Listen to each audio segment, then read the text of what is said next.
வணக்கம் நண்பா. TNSTC latest செய்திகள். தமிழ்நாடு அரசு போக்குவரத்து பேருந்துகளை புதுப்பித்து பாதுகாப்பான சேவை வழங்க உத்தரவிடக் கோரி மனு தாக்கல். மனு குறித்து தமிழக உள்துறை செயலர், தமிழக போக்குவரத்து துறையின் செயலர் ஆகியோர் பதில் அறிக்கை தாக்கல் செய்ய உயர்நீதிமன்ற மதுரை கிளை உத்தரவு. மதுரையைச் சேர்ந்த ரமேஷ் தாக்கல் செய்த மனு, தமிழகத்தில் 22,509 பேருந்துகள் இயங்குகின்றன.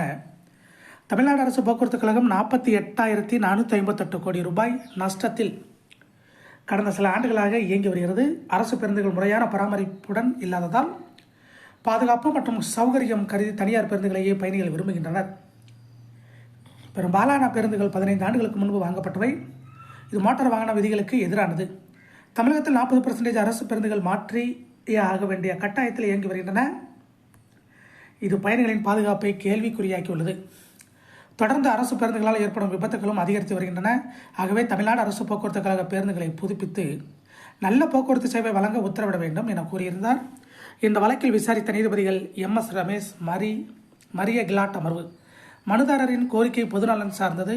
எனவே வழக்கு தொடர்பாக தமிழக உள்துறை செயலர், தமிழக போக்குவரத்து துறையின் செயலர், தமிழக போக்குவரத்து கழகத்தின் இணை மேலாளர், தமிழக காவல்துறை தலைவர் ஆகியோர் பதில் அறிக்கை தாக்கல் செய்ய உத்தரவிட்டு வழக்கை ஒத்திவைத்தனர். இதை போன்ற போக்குவரத்து துறை அப்டேட்டுகளை தெரிந்து கொள்ள நம்ம சேனல் சப்ஸ்கிரைப் பண்ணுங்கள், ஷேர் பண்ணுங்கள், லைக் பண்ணுங்கள். நன்றி, வணக்கம்.